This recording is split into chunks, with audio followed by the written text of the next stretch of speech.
y largamos. Bueno, hoy vamos a estudiar el último capítulo de las leyes de Tumat Ojlin, de las impurezas impartidas y recibidas, como quien dice, por las comidas, por los comestibles. En este capítulo vamos de alguna manera a repasar algunos de los temas que tocamos en los capítulos previos y vamos a ver algunos temas nuevos también. Y con esto vamos a concluir el capítulo de hoy. Y las leyes de Tumat Ojlin. Mañana, si Dios quiere, empezamos con un tema bastante largo, que es son las leyes de Kelim, de los recipientes. Los recipientes en la Torah llevan un lugar importante, distintos tipos de recipientes, cómo se impurifican y cómo imparten impureza, cómo la transportan. Vamos a ver eso mañana. Me gustaría hacer algún video con una explicación previa al shiur, a los temas de los kelim. Así tenemos un poco de una idea de la fuente del tema y en general de qué vamos a tratar. Honestamente no sé si voy a poder hacerlo, pero me gustaría. Si no lo hago mañana, lo haré el día después, o por lo menos esta semana trataré de hacerlo. Hoy de noche es Rosh Hodesh, así es. Gracias, Javier. Hodesh Tov a todos. Hoy de noche se dice ya le vi a vos, mañana se hace tefilá especial. Y bueno, Hodesh Tov a todos.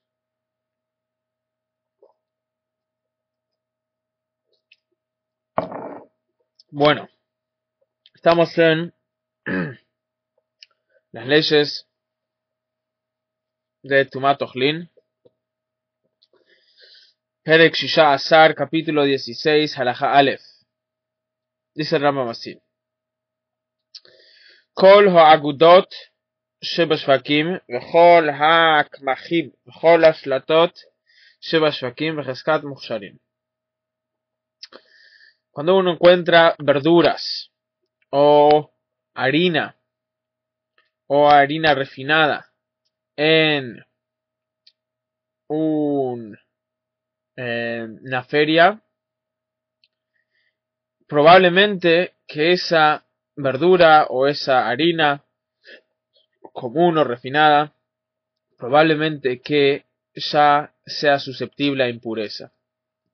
O sea, probablemente que, como vamos a ver ahora enseguida, que esas verduras vinieron en contacto intencionalmente con agua, por lo tanto, ahora son susceptibles a cualquier tipo de impureza. Cuando alguien impuro, por ejemplo, viene y las toque, van a quedar impuras. Agudot, y ahora explica por qué. Dice, por ejemplo, las juntas de verduras, porque es una costumbre que siempre tiran agua para que queden frescas, probablemente. Ponen agua sobre las juntas de verduras. Entonces, generalmente las verduras que están para vender ya son susceptibles a impureza. Vejaquemas va solet y la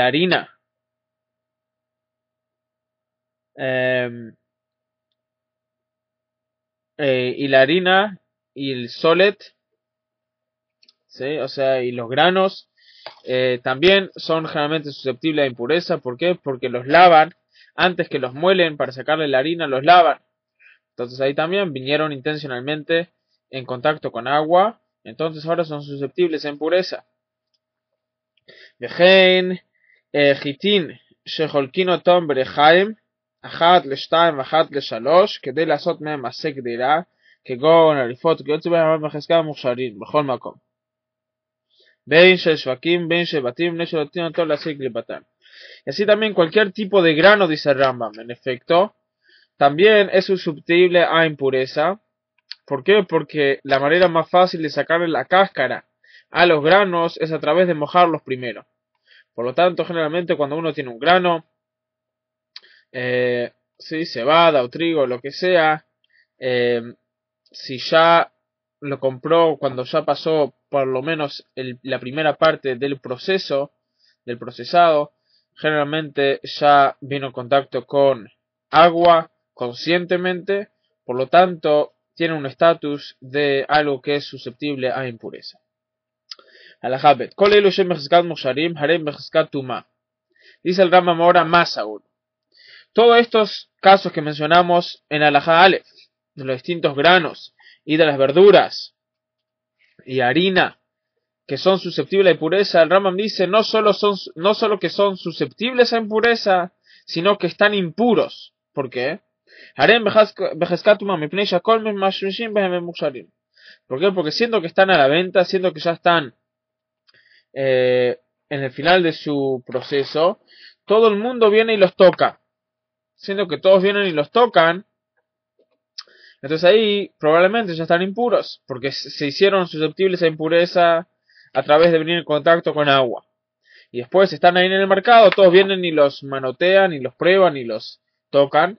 Entonces, no solo que están susceptibles a impureza, sino que probablemente estén impuros directamente. ואין צריך לומר שאר אוכלים שאין להם חזקה, שעם הארץ נאמר לומר לא ועל כולה נאמר עם הארץ לומר לא הוכשרו.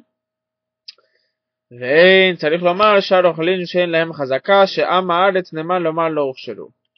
Dice Rama, pero no obstante, el estatus que tiene no es un estatus suficientemente fuerte como para negar el testimonio de una persona ignorante. Como vimos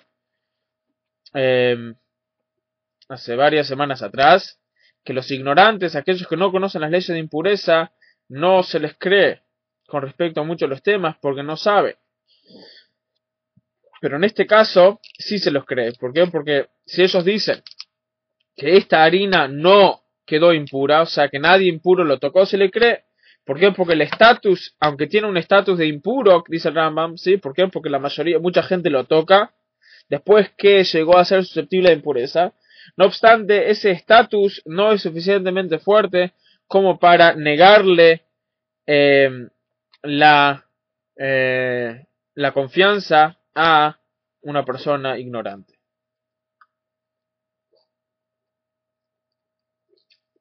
Si una persona ignorante dice con certeza de que esto no quedó impuro, entonces no está impuro. Halajá Gimel. Vamos a ver los pescados. Dice, todos los pescados tienen un estatus de ser susceptibles a impureza. Y en este caso, un ignorante no tiene suficientemente fuerza como para decir que no son susceptibles. Le fijaj, por lo tanto, por lo tanto, los peces siempre están impuros. Siempre uno va y compra un pez, el estatus es que está impuro. Le fijaj, tuma, sí, ¿por qué? Porque siendo que siempre son susceptibles a impureza y todos los tocan, entonces son siempre impuros. Hatakim, ben shetzadon bejere, ben bekafuf, ben bemetzoda, im lo nieret ametzoda aleem. Ahora, ¿cómo se hacen susceptibles los peces?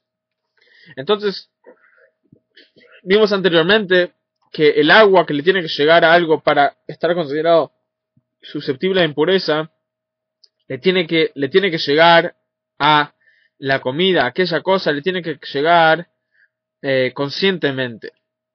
Entonces, ahora, ¿cuándo es que le llega el agua al pez conscientemente? Entonces dice el Rambam que muchas veces cuando sacan los peces del agua en redes grandes, mueven la red conscientemente para que se mueva el agua un poco sobre los peces. Entonces dice el Rambam, si eso fue hecho, eso es suficiente para estar considerado agua que fue puesta sobre los peces conscientemente. En el caso que el pescador no movió la red de tal manera después que sacó los peces, ahí los peces no son susceptibles a impureza. ¿Por qué? Porque hasta que nosotros sepamos que le pusieron agua conscientemente, Nadie les puso algún líquido conscientemente a los peces.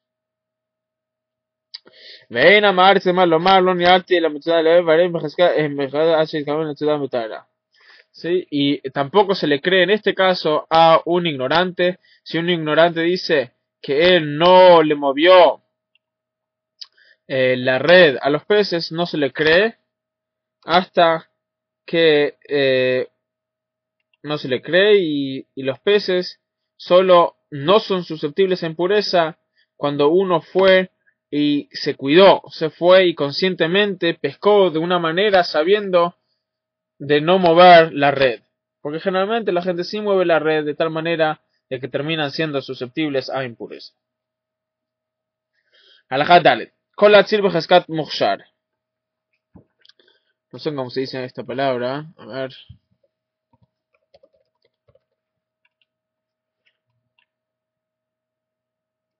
Salmuera de pescado. ¿Sí? ¿Se dice así? Salmuera de pescado. ¿Sí? Ok. Entonces ahora vamos a tratar un poco de salmuera de pescado. Que en hebreo se dice tzir, y en inglés se dice fish brine. Dice kol hatzir becheskat mukhshar. La salmuera del pescado tiene un estatus de siempre estar, siempre ser susceptible a impureza. Vitzir tahor, shenafal tojo maim kolshem. Y en el caso que había salmuera de pescado puro, que cayó sobre él agua, cualquier cantidad de agua, haría kol mashke, o mashilum también tumat mashke. Se transforma, en vez de ser ahora salmuera de pescado, se transforma en un líquido que es suficiente para transformar otras cosas en susceptibles a impureza. Vamos a ver ahora que un tema interesante acerca de las mezclas. Dijimos que están los 7 líquidos que pueden hacer que algo sea susceptible a impureza. Sí, el vino, el aceite, la miel, la sangre, el agua, el rocío y no sé cuántos dije, pero más o menos esos, ¿sí? Entonces, ¿qué pasa si hay una mezcla de, por ejemplo, agua y jugo de manzana? Jugo de manzana no es suficiente para jugo de manzana no es suficiente, ¿sí? Jugo de manzana no sirve para hacer algo susceptible a impureza, pero agua sí. Entonces, si hay una mezcla de manzana, jugo de manzana y agua, por ejemplo, ¿cómo se hace? Entonces dice, vamos a empezar acá por el tema de esta salmuera. Decimos que si se mezcló inclusive una cantidad más mínima de agua con la salmuera, se transforma en un líquido que puede impurificar, que puede hacer algo susceptible a impureza. ¿Sí? Dice lefijaj, rescató también, por lo tanto, el estatus de esta salmuera ahora se transforma en impuro. La falta en el caso que se cayó dentro de él vino y miel y leche, miel, ese era el que me faltó. Orgina Hararov, en ese caso se va de acuerdo a la mayoría. Cuando es agua, decimos que inclusive la cantidad más mínima lo transforma en líquido fuerte suficiente para hacer algo susceptible a impureza. Cuando es cualquier otro de los 7 líquidos, el otro líquido tiene que ser la mayoría. Así también jugo de fruta que se mezcló con alguno de los otros líquidos que sí impurifican. Orgina Hararov se va de acuerdo a la mayoría. Nitarvu bemaim kol sheen akol harea kol mashke. En el caso que se mezcló con agua, entonces todo está considerado el líquido impurificador. Umitame tumat mashkin mashir y queda impuro como tiene las leyes de impureza de un líquido impuro, impurificador, y también hace que aquellas cosas que vienen en contacto con este líquido sean susceptibles a impureza.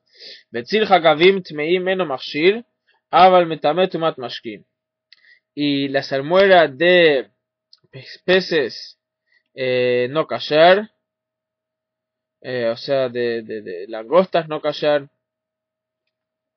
Esa salmuera no hace que algún líquido sea susceptible a impureza, pero sí impurifica. Halajá hey. Halokeach tzirma ma'aretz mashiko b'mayim vetohor.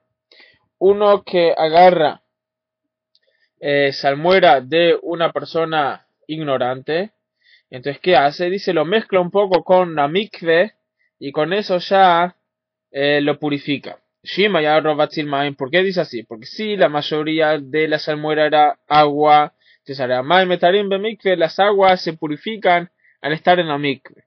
Veima ya rubob melach shel dagim. Y si la mayoría era sal del pez, no me cabele tumá, entonces no queda impuro. Y las aguas que estaban adentro se anulan por ser la minoría. Cuando hicimos esto, para sumergir el pan dentro de esta salmuera, decimos que se puede purificar de esta manera. Pero para cocinar, pero para cocinar, siendo que tiene un poquito de agua, esa agua se vuelve a despertar, como quien dice, cuando lo mezcla con otra agua, y ahí ya no es más la minoría, siendo que ya no es más la minoría, vuelve a fortalecerse y retoma su estatus de impureza. Y ahora la mayoría del agua está impuro. Porque cuando entró a la mikve era la minoría, siendo que era la minoría se anuló. Siendo que se anuló, entonces no se purificó, porque es como que no estaba. Una vez que lo mezcló con más agua, ahora se despertó esa agua que había ahí. Siendo que se despertó, se volvió a mezclar, impurificó a todo lo demás, porque nunca se purificó, porque cuando lo entraron a la mikve era muy poco para ser considerado algo para que se purifique. Bueno, halajá vav. Haperot bechol makom becheskat tahara. A diferencia de las verduras, las frutas siempre están en un estatus de pureza. Afilo allá, mujer o bet kohavim, inclusive en el caso que el vendedor es un gentil. Hasta que haya alguna razón por la cual pensar de que estas frutas están impuras, frutas por sí mismos son puras.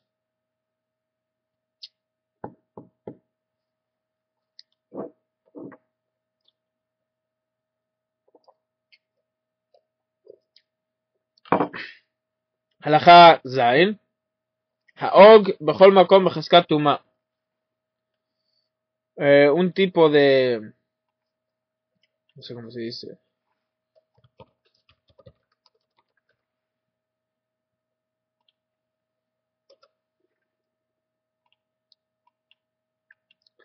bayas de sumaque, un tipo de fruta. Bayas de sumaque, no sé si alguien las conoce. ¿Sí? Entonces estas están consideradas impuras. El Rambam entonces en inglés se llaman sumac berries.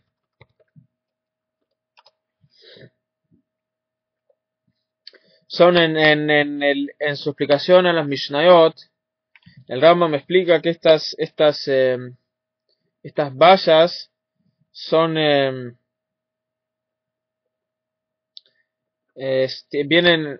crecen de flores verdes y tienen como bayas rojas con muchos pelitos y las hojas tienen como plumas.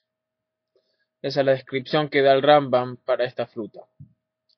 Entonces esta fruta parece que por alguna razón su estatus es impuro. No sé por qué. Sí, claro, porque todo el mundo las toca. Sí, son unas vallas que andan colgando generalmente en el frente de de los negocios, así como los zapallitos y los distintos tipos de zucchini y zapallos, que generalmente son puestos en la parte de afuera del negocio, entonces tienen un estatus de impuro porque probablemente fueron manoteados por la gente y en ese caso quedaron impuros.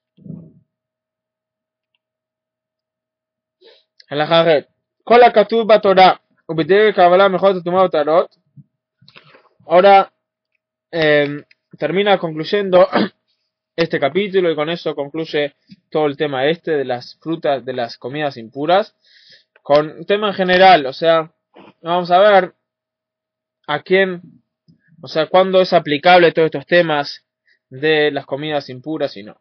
Dice, con la Ketuba Torah, todo aquello que dice en la Torah, o Bitibre Kabbalah, y en la Torah oral, Milchot Tumot Vatarot, las leyes de pureza e impureza, Eno Elo Lunyam Migdash Vigdashav. Perdón. Solo es aplicable con respecto a los temas del templo. Metrumot, Maser Sheni Bilbad, y las donaciones al Cohen y las donaciones de Maser Sheni. ¿Por qué? Porque la Torah no prohíbe que una persona coma algo impuro. Prohíbe que un Cohen coma impuro, o que una persona común coma algo parte del templo de manera impura, o que no se impurifica antes de entrar al templo, pero uno no tiene prohibición de comer algo impuro. Pero comida cotidiana no hay ningún problema que esté impura. En lo mutar si no está puro, tomar o comer comidas o bebidas comunes impuras. ¿Sí?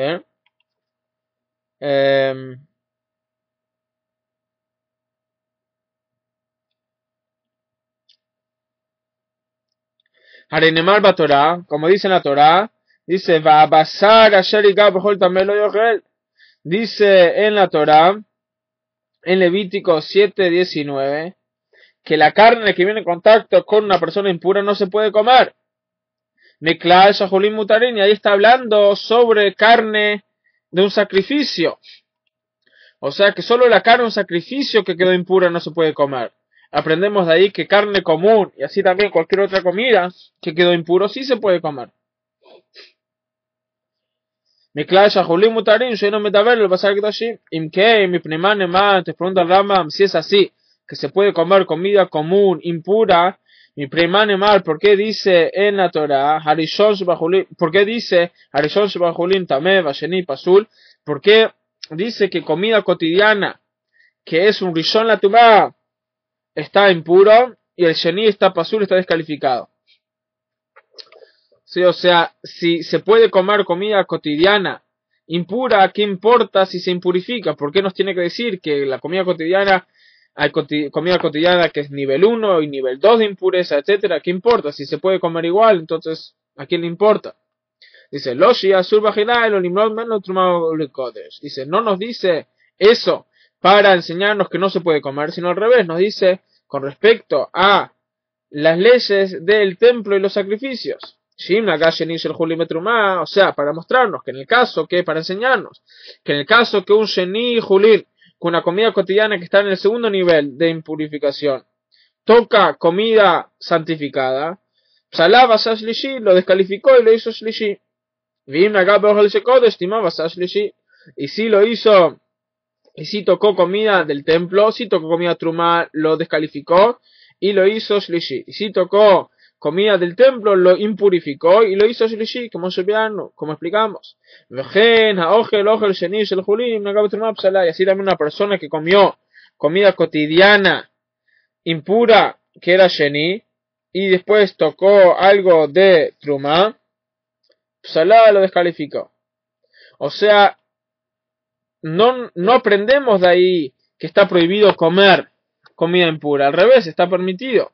Lo único que tenemos que saber es, en el caso que la comida común impura toca la comida del templo sagrada, entonces ahí tiene implicancias con respecto a la otra comida, la comida sagrada, la comida del templo. pero con respecto a la comida cotidiana misma, uno lo puede comer. Halajatet, que Shem Shumutal lechol chulim tmeim ulishtotan, kach mutal ligrom tuma lechulim shebert Israel. Dice el Rambam más aún. De la misma manera que se puede comer y tomar comidas impuras cotidianas, así también uno puede impurificar exprofesamente comida cotidiana de Israel. Y también puede impurificar algo que todavía no sacaron trumá de eso. Y así también uno puede tocar todas las comidas impuras y todas las cosas impuras e impurificarse. ¿Por qué? Porque vemos que la Torá advirtió a los Kohanim, a los sacerdotes y a los nazareos a que no queden impuros. De ahí vemos que todo el resto de la nación está permitido. O sea, si todo el pueblo judío no pudiese impurificarse, si hubiese una prohibición en contra de impurificarse exprofesamente para todo el pueblo de Israel, entonces no veríamos en la Torá prohibiciones especiales para el Cohen y para los Nazirim, para los nazareos. Del hecho que vemos que ellos tienen prohibiciones específicas, aprendemos de eso, que solo ellos están prohibidos. El resto del pueblo está permitido a impurificarse.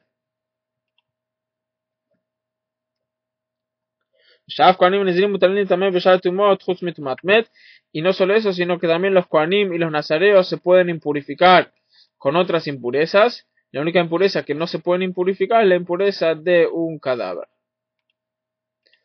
Al-Hayud. Kol Israel Muzarim Liot Orim Bechol Regel. El pueblo judío en general tiene la obligación de estar puro cuando llegan las 3 fiestas en la cual todo el pueblo de Israel subía a Israel, a Jerusalén. Porque tienen que estar prontos para entrar al templo y para comer de los sacrificios. Y esto que dice en la Torá, y esto que dice en la Torá, que uno tenga cuidado de no venir en contacto con los cadáveres de los animales, eso es solo estamos hablando en las fiestas, cuando tienen que cuidarse de no estar en ningún contacto con impureza. Y si se impurificó, no recibe latigazos. Pero el resto del año no tiene esta prohibición. Dice en el Pasuk, en Deuteronomio 12:22, que la persona impura y la persona pura pueden participar de él, o sea, están juntos. ¿Qué aprendemos de eso en la Torá oral? Nos enseña que una persona pura y una persona impura pueden comer del mismo plato.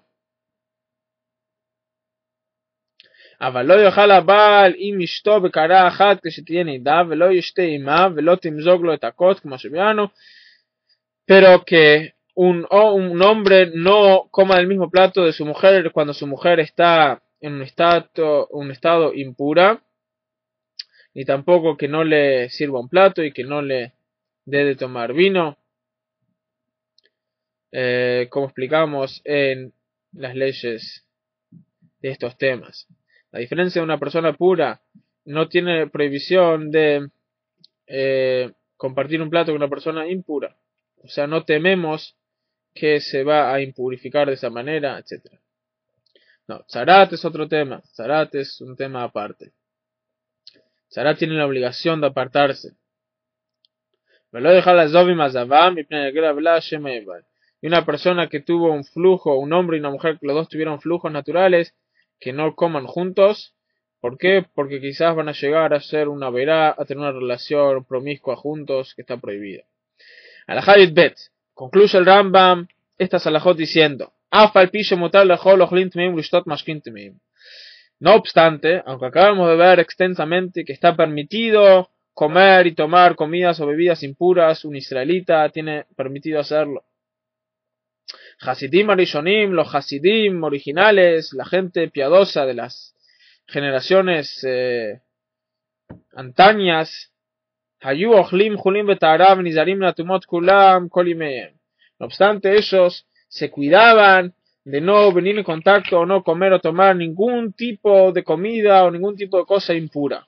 Inclusive si no eran Kohanim o Nezarim, nazareos, ¿sí? Siempre quedaron, siempre estaban de una manera pura. De Heyman y Klein Prushim es lo que llamamos Prushim. Prushim significa separados, o sea, la gente que se separaba de las cosas. Esta es una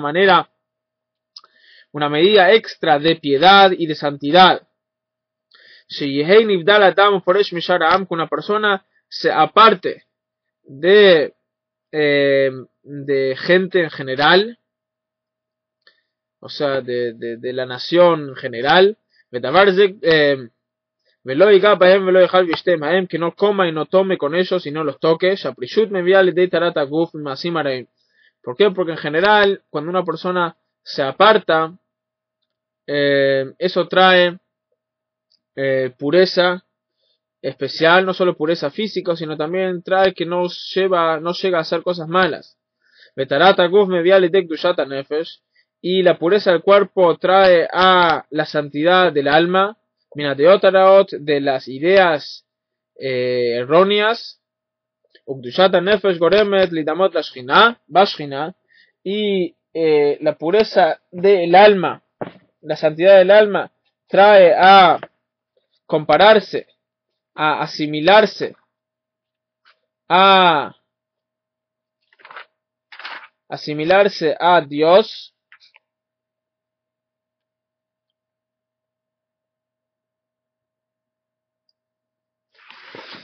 Asimilarse a Dios.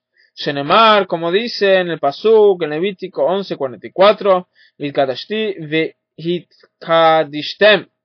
y van a santificarse, que ustedes háganse santos, y van a ser santos, porque yo Dios, yo soy santo. La palabra Kadosh, con esto termina el Rambam. Este capítulo, estas leyes, bendito es Dios, quien nos ayudó. Concluimos las leyes de Tumat Ochlin, las impurezas de las comidas. La palabra Kadosh, la palabra santidad, también viene la palabra removido. O sea, cuando una persona se remueve, eso es la definición de la santidad. Uno se remueve de las cosas ajenas. Y eso es lo que nos enseña el Rambam acá. O sea, que uno tiene que saber apartarse de aquellas cosas que lo van a llevar a no hacer cosas o a cosas inferiores, cosas no tan espirituales. Bueno, mañana llego a las 22, voy a parar la grabación, veo que hay algunas preguntas, ya volvemos.